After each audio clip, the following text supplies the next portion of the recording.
Literary Copyright by Charles Dudley Warner. This is the first public meeting of the National Institute of Arts and Letters.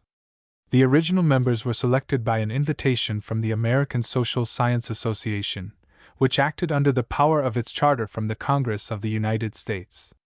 The members thus selected, who joined the Social Science Association, were given the alternative of organizing as an independent institute or as a branch of the Social Science Association. At the annual meeting of the Social Science Association on September 4, 1899, at Saratoga Springs, the members of the institute voted to organize independently. They formally adopted the revised Constitution, which had been agreed upon at the first meeting, in New York in the preceding January, and elected officers as prescribed by the Constitution. The object is declared to be the advancement of art and literature, and the qualification shall be notable achievements in art or letters. The number of active members will probably be ultimately fixed at 100. The Society may elect honorary and associate members without limit. By the terms of agreement between the American Social Science Association and the National Institute, the members of each are ipso facto associate members of the other. It is believed that the advancement of art and literature in this country will be promoted by the organization of the producers of literature and art. This is in strict analogy with the action of other professions and of almost all the industries. No one doubts that literature and art are or should be leading interests in our civilization, and their dignity will be enhanced in the public estimation by a visible organization of their representatives, who are seriously determined upon raising the standards by which the work of writers and artists is judged. The association of persons having this common aim cannot but stimulate effort, soften unworthy rivalry into generous competition, and promote enthusiasm and good fellowship in their work. The mere coming together to compare views and discuss interests and tendencies and problems which concern both the workers and the great public cannot fail to be of benefit to both. In no other way so well as by association of this sort can be created the feeling of solidarity in our literature, and the recognition of its power. It is not expected to raise any standard of perfection, or in any way to hamper individual development, but a body of concentrated opinion may raise the standard by promoting healthful and helpful criticism, by discouraging mediocrity and meretricious smartness, by keeping alive the traditions of good literature, while it is hospitable to all discoverers of new worlds. A safe motto for any such society would be tradition and freedom, traditio et libertas. It is generally conceded that what literature in America needs at this moment is honest, competent, sound criticism. This is not likely to be attained by sporadic efforts, especially in a democracy of letters where the critics are not always superior to the criticized, where the man in front of the book is not always a better marksman than the man behind the book. It may not be attained even by an organization of men united upon certain standards of excellence. I do not like to use the word authority, but it is not unreasonable to suppose that the public will be influenced by a body devoted to the advancement of art and literature, whose sincerity and discernment it has learned to respect, and admission into whose ranks will, I hope, be considered a distinction to be sought for by good work. The fashion of the day is rarely the judgment of posterity. You will recall what Byron wrote to Coleridge. I trust you do not permit yourself to be depressed by the temporary partiality of what is called the public for the favorites of the moment. All experience is against the permanency of such impressions. You must have lived to see many of these pass away, and will survive many more. The chief concern of the National Institute is with the production of works of art and of literature, and with their distribution. In the remarks following I shall confine myself to the production and distribution of literature. In the limits of this brief address I can only in outline speak of certain tendencies and practices which are affecting this production and this distribution.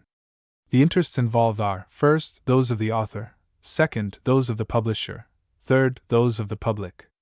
As to all good literature, the interests of these three are identical if the relations of the three are on the proper basis. For the author, a good book is of more pecuniary value than a poor one, setting aside the question of fame. To the publisher, the right of publishing a good book is solid capital. An established house, in the long run, makes more money on standards than on catchpennies. And to the public, the possession of the best literature is the breath of life, as that of the bad and mediocre is moral and intellectual decadence. But in practice the interests of the three do not harmonize.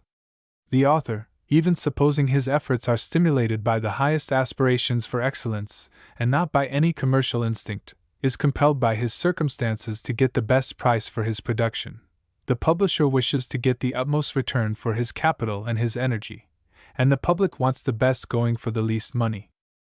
Consider first the author, and I mean the author, and not the mere craftsman who manufactures books for a recognized market. His sole capital is his talent. His brain may be likened to a mine, gold, silver, copper, iron, or tin, which looks like silver when new. Whatever it is, the vein of valuable ore is limited, in most cases it is slight. When it is worked out, the man is at the end of his resources. Has he expended or produced capital? I say he has produced it, and contributed to the wealth of the world, and that he is as truly entitled to the usufruct of it as the miner who takes gold or silver out of the earth. For how long? I will speak of that later on. The copyright of a book is not analogous to the patent right of an invention, which may become of universal necessity to the world. Nor should the greater share of this usufruct be absorbed by the manufacturer and publisher of the book. The publisher has a clear right to guard himself against risks, as he has the right of refusal to assume them. But there is an injustice somewhere, when from many a book, valued and even profitable to somebody, the author does not receive the price of a laborer's day wages for the time spent on it, to say nothing of the long years of its gestation. The relation between author and publisher ought to be neither complicated nor peculiar. The author may sell his product outright, or he may sell himself by an agreement similar to that which an employee in a manufacturing establishment makes with his master to give to the establishment all his inventions. Either of these methods is fair and businesslike, though it may not be wise. A method that prevailed in the early years of this century was both fair and wise. The author agreed that the publisher should have the exclusive right to publish his book for a certain term, or to make and sell a certain number of copies. When those conditions were fulfilled, the control of the property reverted to the author. The continuance of these relations between the two depended, as it should depend, upon mutual advantage and mutual goodwill. By the present common method, the author makes over the use of his property to the will of the publisher. It is true that he parts with the use only of the property and not with the property itself, and the publisher in law acquires no other title, nor does he acquire any sort of interest in the future products of the author's brain. But the author loses all control of his property, and its profit to him may depend upon his continuing to make over his books to the same publisher. In this continuance he is liable to the temptation to work for a market, instead of following the free impulses of his own genius. As to any special book, the publisher is the sole judge whether to push it or to let it sink into the stagnation of unadvertised goods. The situation is full of complications. Theoretically, it is the interest of both parties to sell as many books as possible. But the author has an interest in one book, the publisher in 100. And it is natural and reasonable that the man who risks his money should be the judge of the policy best for his whole establishment.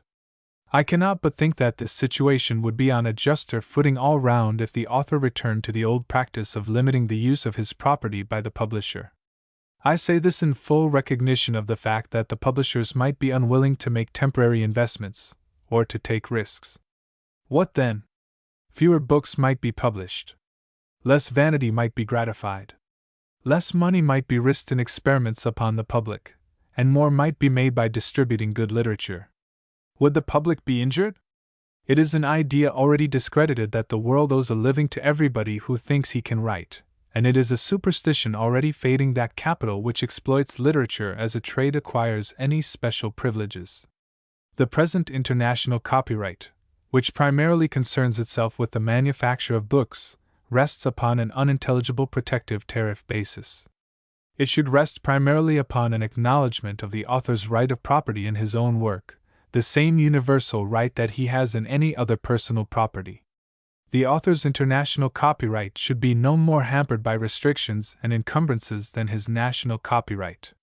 Whatever regulations the government may make for the protection of manufactures, or trade industries, or for purposes of revenue on importations, They should not be confounded with the author's right of property.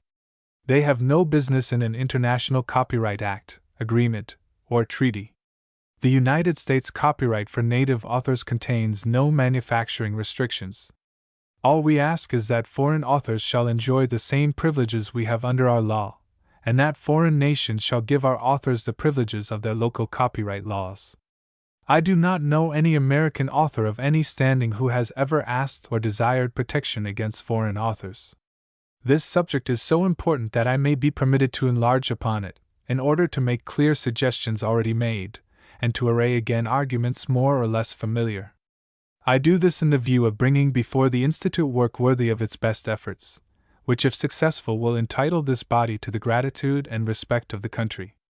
I refer to the speedy revision of our confused and wholly inadequate American copyright laws, and later on to a readjustment of our international relations. In the first place, let me bring to your attention what is, to the vast body of authors, a subject of vital interest, which it is not too much to say has never received that treatment from authors themselves which its importance demands. I refer to the property of authors and their productions. In this brief space and time I cannot enter fully upon this great subject, but must be content to offer certain suggestions for your consideration. The property of an author in the product of his mental labor ought to be as absolute and unlimited as his property in the product of his physical labor. It seems to me idle to say that the two kinds of labor products are so dissimilar that the ownership cannot be protected by like laws. In this age of enlightenment, such a proposition is absurd. The history of copyright law seems to show that the treatment of property in brain product has been based on this erroneous idea. To steal the paper on which an author has put his brain work into visible, tangible form is in all lands a crime, larceny, but to steal the brain work is not a crime. The utmost extent to which our enlightened American legislators, at almost the end of the 19th century, have gone in protecting products of the brain has been to give the author power to sue in civil courts, at large expense, the offender who has taken and sold his property. And what gross absurdity is the copyright law which limits even this poor defense of author's property to a brief term of years, after the expiration of which he or his children and heirs have no defense, no recognized property whatever in his products. And for some inexplicable reason this term of years in which he may be said to own his property is divided into two terms, so that at the end of the first he is compelled to reassert his ownership by renewing his copyright, or he must lose all ownership at the end of the short term. It is manifest to all honest minds that if an author is entitled to own his work for a term of years, it is equally the duty of his government to make that ownership perpetual. He can own and protect and leave to his children and his children's children by will the manuscript paper on which he has written, and he should have equal right to leave to them that mental product which constitutes the true money value of his labor.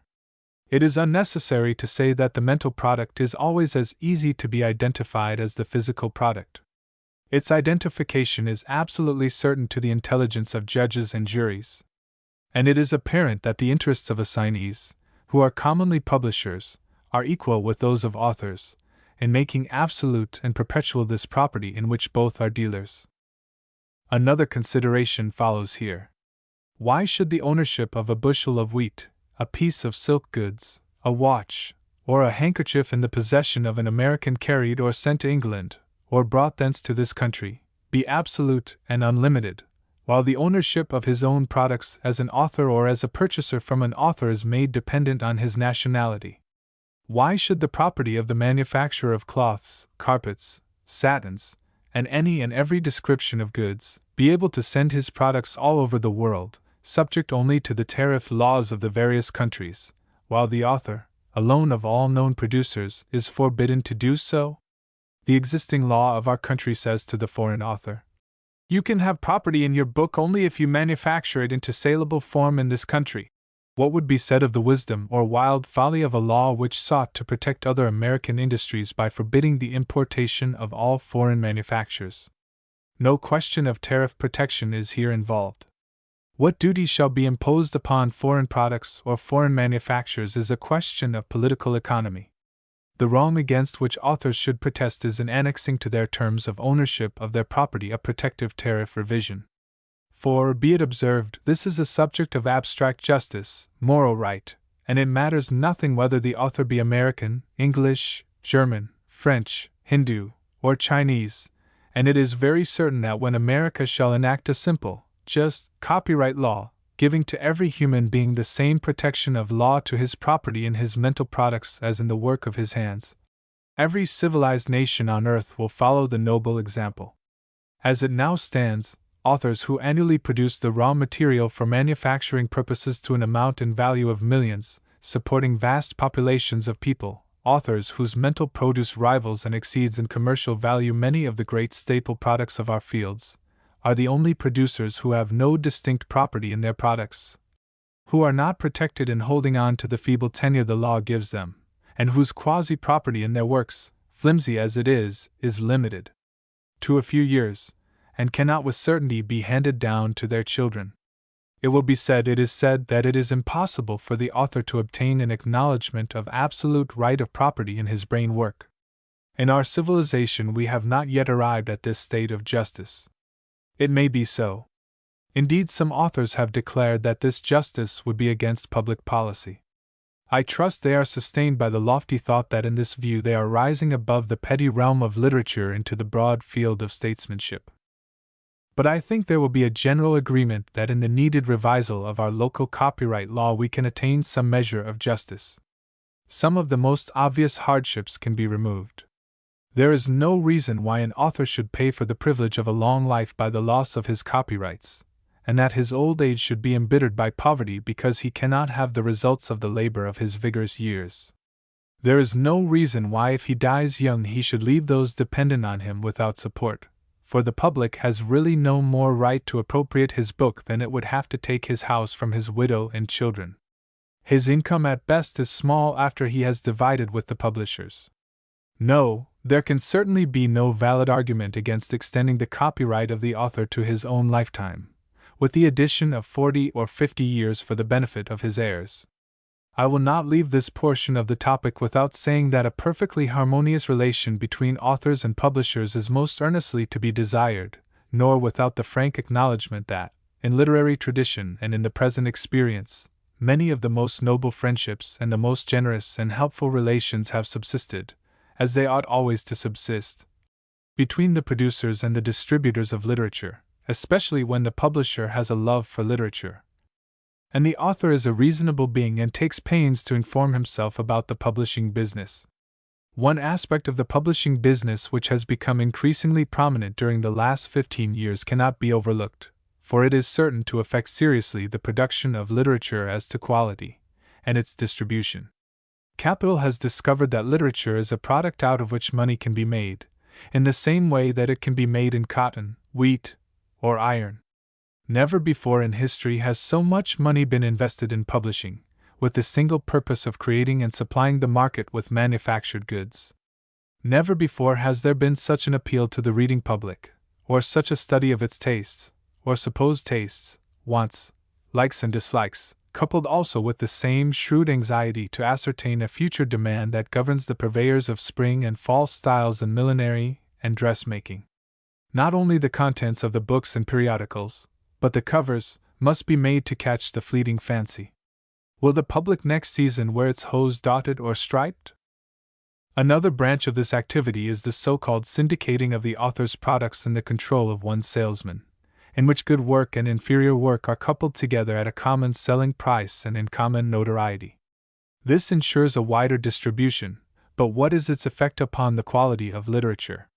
Is it your observation that the writer for a syndicate, on solicitation for a price or an order for a certain kind of work, produces as good quality as when he works independently, uninfluenced by the spirit of commercialism? The question is a serious one for the future of literature. The consolidation of capital in great publishing establishments has its advantages and its disadvantages. It increases vastly the yearly output of books. The presses must be kept running, printers, papermakers, and machinists are interested in this. The maw of the press must be fed. The capital must earn its money. One advantage of this is that when new and usable material is not forthcoming, the standards and the best literature must be reproduced in countless editions, and the best literature is broadcast over the world at prices to suit all purses, even the leanest. The disadvantage is that products, in the eagerness of competition for a market, are accepted which are of a character to harm and not help the development of the contemporary mind in moral and intellectual strength. The public expresses its fear of this in the phrase it has invented: the spawn of the press. The author who writes simply to supply this press, and in constant view of a market, is certain to deteriorate in his quality, nay more, as a beginner he is satisfied if he can produce something that will sell without regard to its quality. Is it extravagant to speak of a tendency to make the author merely an adjunct of the publishing house? Take as an illustration the publications in books and magazines relating to the late Spanish-American War.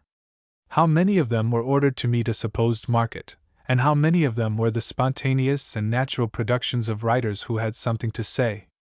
I am not quarreling, you see, with the newspapers who do this sort of thing. I am speaking of the tendency of what we have been accustomed to call literature to take on the transient and hasty character of the newspaper.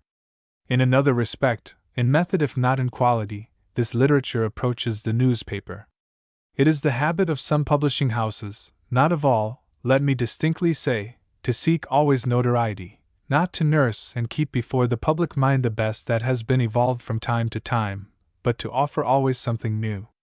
The year's flooring is threshed off and the floor swept to make room for a fresh batch.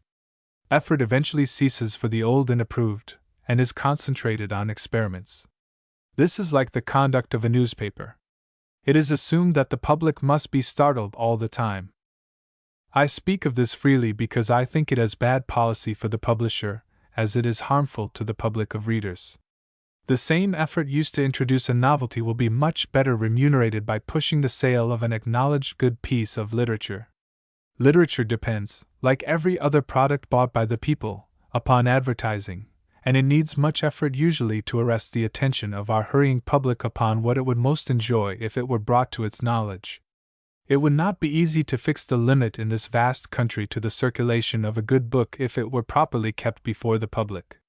Day by day, year by year, new readers are coming forward with curiosity and intellectual wants.